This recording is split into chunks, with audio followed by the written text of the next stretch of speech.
Welcome back, folks. If you are a Toronto Blue Jays fans headed into the 2025 season, you cannot be feeling too good right now because Mr. Vladimir Guerrero Jr. has turned down the Blue Jays' final offer and will not be negotiating with the Blue Jays in the 2025 season. He will be waiting towards the offseason and will be negotiating with the field. Oh my, oh my, oh my. But you know what, folks? A lot of times, one person's failure, loss is another person's gain. And could that possibly be benefiting our New York Mets? All right, folks, let's get into the latest details. Again, I appreciate all of the support. I cannot say thank you enough. It truly does mean a lot. Continue, please, to like the video if you are brand new, or if you keep coming back to the channel, consider subscribing. We would love to have you as we continue to grow. Our next milestone is 3,500. We will be doing special things for each of the milestones. Stick around so we can explain that as time goes on. All right, folks. So Vladimir Guerrero Jr., he is one of the best young players in all of baseball. You may consider him a superstar or not, but he's a very top talented player. And, he's a guy that can kind of do a couple things. He's got a good hit tool, power tool, good run producer. He's a first baseman, just like Pete Alonso, but the Mets are looking for superstars. Superstars. My last video talked about attendance, talked about Steve Cohen being disappointed. Steve Cohen observing the other teams that have higher attendances. A lot of the teams on top have that superstar power in LA, had that superstar power in the Bronx. Now, Steve Cohen has seen an uptick in sales with Juan Soto being in tow. So, coupling that with Mr. Vladimir Guerrero Jr., the potential, is that going to be another factor? At the end of the video, I'm going to give you my conclusion, and I'm going to talk about one other major factor that I think is going to be a very big, impactful thing to consider next year. Okay, so perhaps the Mets may consider shelling out another mega contract for the second straight offseason next winter. We got to see what happens. Vladimir Guerrero Jr. and the Blue Jays, as we said, did not reach an agreement on a contract extension before he set the deadline on Monday. The All-Star first baseman does not wish to negotiate during the season, meaning he will hit the open market next offseason, as we mentioned. The 25-year-old says he and the club were not even close. And I was going back and forth throughout this process, and when we were considering signing Alonso or considering maybe swinging a trade with the Blue Jays, a lot of people who objected said Toronto's going to re-sign him. They're close, this and that.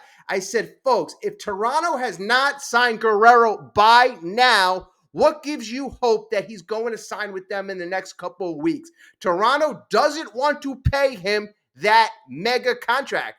Apparently, the last I heard, they were in the mid 300s, and Vladdy was somewhere from the mid 4s to 500 million. That is unconfirmed, but that was what the latest reports were. So Vladdy went on to say, I had my number all along. I changed it a little bit, but still, it just didn't happen. Guerrero told reporters on Tuesday. Guerrero will turn 26 next month, still a heck of a young kid, and is 5 months younger than Juan Soto, whom the Mets gave a 15-year, $765 million contract. We know. Okay. So the Mets have Pete Alonso. They signed him to that 2-year, $54 million contract. Pete Alonso will be making $30 million, but he has that opt-out after next year. So, depending on what Pete decides to do, if Pete says, hey, you know what? I'm going to have a mega season, and that would benefit the Mets, and Pete has a mega season, sayonara, then the Mets plans would have a lot more clearer focus. I mean, it also depends on what else happens. How does Mark Vientos do? How does Ryan Clifford do in the minor leagues? I mean, a whole slew of things can happen. When I mentioned Mark Vientos, how does Mark Vientos play? How does Ronnie Mauricio develop? Could there be a potential where Ronnie Mauricio has a phenomenal year? Ronnie Mauricio becomes your third baseman. Now Mark Vientos has still continued to grow. He becomes your first baseman. So there can be a whole slew of things happen throughout the course of the year. Do the Mets make any trades? Do they acquire any future pieces? There are a lot of factors that will impact the Mets' ultimate decision. Okay, so listen is what Guerrero told reporters. He says, listen, I wanted to be here. I wanted to be a Blue Jay for the rest of my career. But now it's free agency. It's a business. I'm going to listen to 29 more teams, and they're going to have to compete. Now, that is one of the things that I advocated the Mets trading for Guerrero. And people said, why would you want to give up prospects when you can sign him next offseason?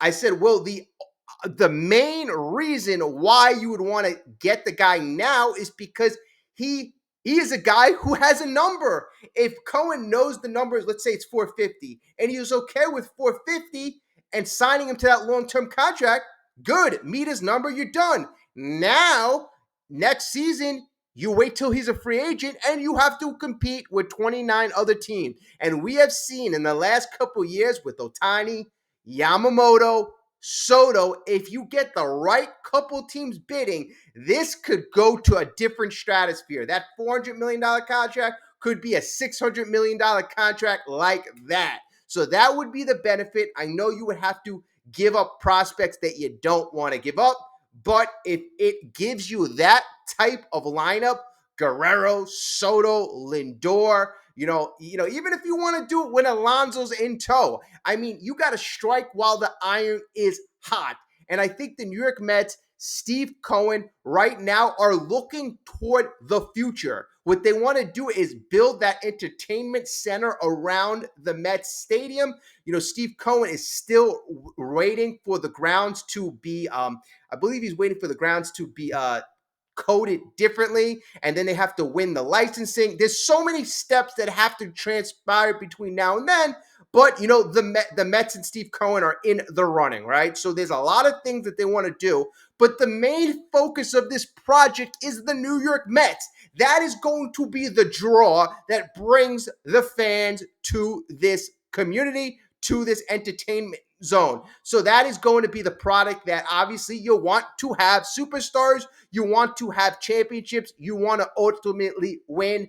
And the Mets, the brand, I think took a big boost in the right direction, getting a guy like Juan Soto, because I said, why I wanted Shohei Ohtani years ago, why I wanted to overpay drastically for that guy, because the Mets brand was doo-doo. I mean, players around the league, Mets were almost a laughingstock. And I blame that not solely, but largely on Fred and Jeff Wilpon for not elevating the brand, for associating themselves with, they got scammed with the Madoff thing. But, other players, other owners, the Mets made a lot of mistakes, and they put themselves in a lot of situations that they often came out looking like the butt of the jokes. And when the Mets had opportunities, a la 2015, to build around a very solid pitching staff, they did not. Yes, they got Yoenis Cespedes, but you know what? A lot of times you got to go that extra mile. The Mets never seemed to go that extra mile, and it was always extremely disappointing. And, you have a guy right now in Steve Cohen that I believe will go that extra mile. So, you have a team this year, and again, a lot of things have time will go by. Players, let's see what happens. Ryan Clifford, Mark Vientos, Ronnie Mauricio, Luis Angel Acuna. Let's see how these players develop. If anything, if everybody develops, you got a couple big trading chips to enhance your pitching. But also, let's see how, if we have a first baseman in tow, maybe we have the next superstar. Maybe Ronnie Mauricio becomes the next, Vladimir Guerrero light. I mean, that would be amazing, but who the hell knows? Mark Vientos surprised the heck out of me so soon. In the playoffs, the guy was ice. I just like what the Mets are building here, and they're building a young core, and it's just super exciting. All right, so what would kind of boost the Mets' chances of signing Guerrero? So again, let's say it doesn't work out. Ryan Clifford is not doing well. Alonso says, "Hey, I'm out of here," and the Mets have no option. So Vladimir Guerrero becomes that numero uno option. All right, so that looks nice. You can pair him with Soto. You can pair him with Lindor. So what would entice the Mets to make a move in the 2026 before that season? I think the fact that the collective bargaining agreement is 1 year away, and that collective bargaining agreement is looming, folks. It is looming. Unfortunately, I think it might lead to a lockout. In fact, there seems to be a lot of things on the table that probably will result in a lockout. I hope not. I hate when baseball is locked out. I hate it. I hate it. I hate it. So I'm hoping, I'm praying that doesn't happen. But a lot of times there are big changes. The last big changes, you result in all these different tax thresholds. That's where the Cohen tax came from. So a lot of teams are crying poverty. A lot of teams are upset that the Mets, Dodgers, Yankees can do all these crazy things.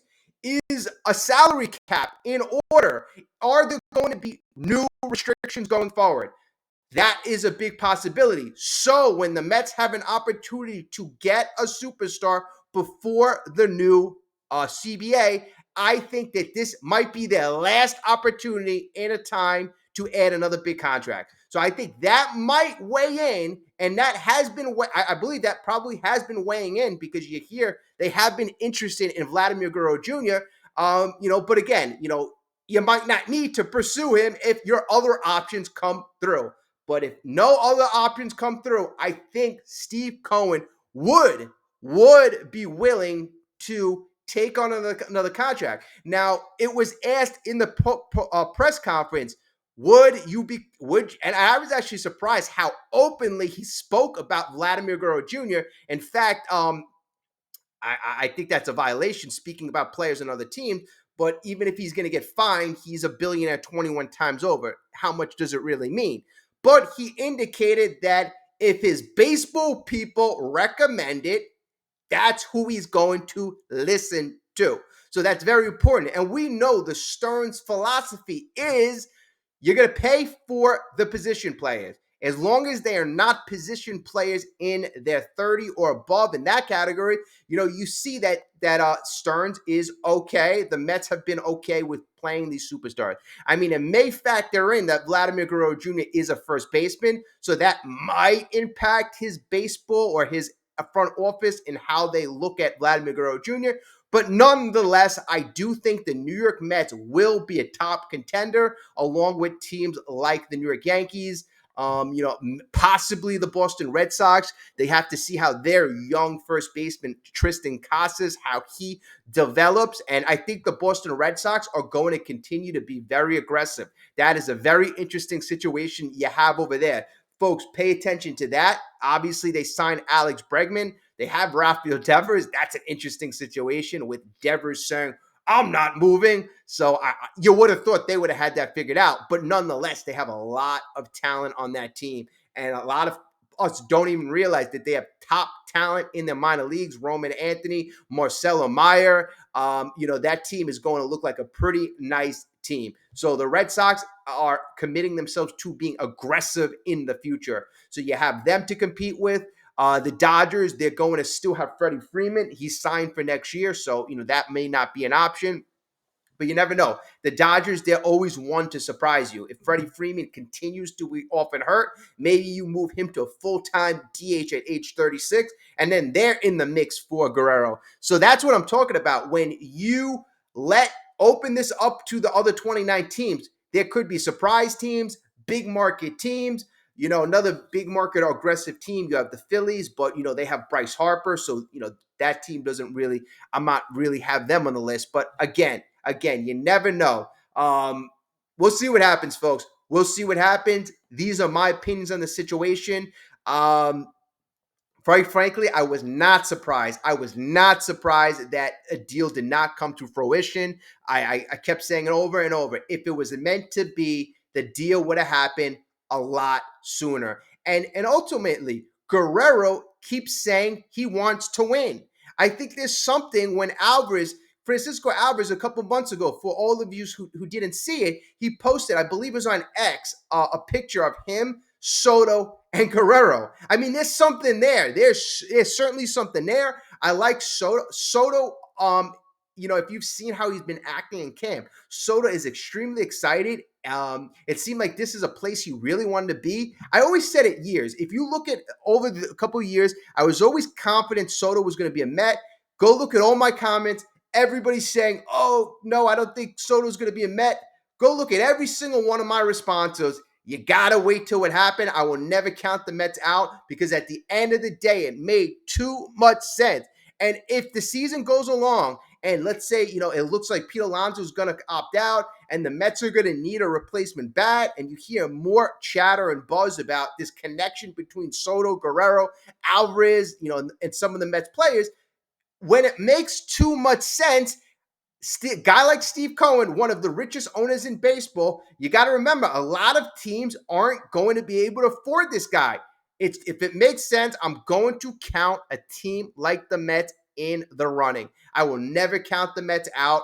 And, I'm just super excited because, again, the Mets exceeded my expectations. And for that matter, they exceeded the expectations of everybody, MLB experts, Vegas, the Pacoda projections, everybody, every single major prognosticator last year on the New York Mets got it wrong.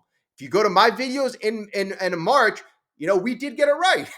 I mean, I over predicted a couple things, but at the end of the day, we made a lot of accurate predictions based on the fact. How did I base that? I based that on David Stearns, his track record of major success with the Milwaukee Brewers organization with Zippo resources and how he was able to transform that pitching staff and develop that team. Now with Steve Cohen, and he had a pretty good player pool when he came here. The Mets just took off. We have Frankie Montas. He got hurt. I'm going to continue to say this. I did my live stream the other day. It was a bit long, so you didn't really get to hear this. Frankie Montas, yes, it stinks. It stinks that, you lose any player, right? Because you pay Frankie Montas $17 million.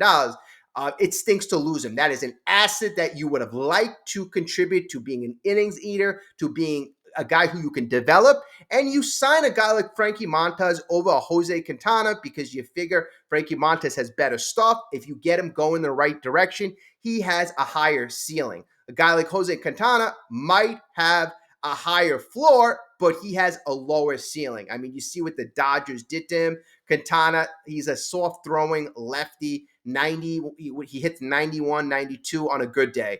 And, Quintana, if you look at Baseball Savant, I mean, he kind of got lucky. His expected ERA was mid to high fours, even though he had a 3.75 ERA. So, I mean, he could be considered by some to have gotten lucky. I mean, the Mets looked at those advanced stats, and Frankie Montas, in the same token, looks to have gotten unlucky.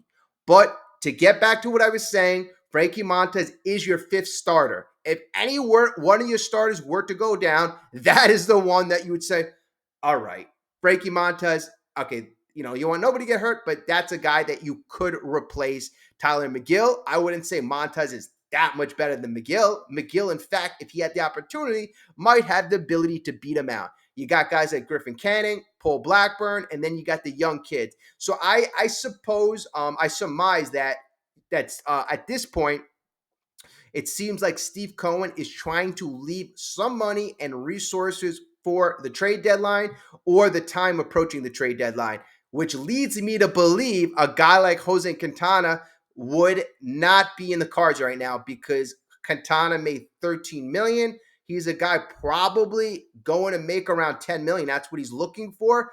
With the Mets, that would be 110% tax on top of that. The guy would cost you almost $22 million. Doesn't seem like that would be optimal. I did mention other options in my live stream if you want to go check that out. I did mention some other options. One of them was Spencer Turnbull. I know there's some pronunciation police in the comment section, so I want to make sure I get these last names right. But Spencer Turnbull, he was on the Phillies last year, started out as a starter. The first 4 or 5 games of the year, I believe his first 5, 6 games of the year, almost lights out. The guy was almost lights out. Taiwan Walker came back. Then they put Turnbull in the bullpen, and he still did good. He came out. His numbers were pretty good, but the fact of the matter is he didn't have a complete year because he had a right lat injury. So if he's fully healthy, and I apologize, I didn't check if he was signed, but that's a guy I mentioned in a video a couple days ago. But okay, so Frankie Montas, he's your number 5 starter. He's replaceable. He is replaceable. And, at the end of the day, if all goes right, maybe he comes back late May. And if Tyler McGill's pitching the first 2 months, maybe he opens a couple eyes, does really well. Now you got another extra weapon, another option to use down the stretch. Or if you're too crowded in the pitching rotation, now you have another trade chip that is just coming off, a good 2 months. So I could turn a negative into a positive with that as well. So at the end of the day, let me know. Comment down below. What do you think are the Mets' chances at Vladimir Guerrero Jr.? And let me know about how you think the Mets spring training is going thus far. Thank you as always. I will speak to everyone soon as let's go Mets. Again, if you are new and you made it this far, come on, join Dominant Mets Nation. We would love to grow with you. Have a great day, folks.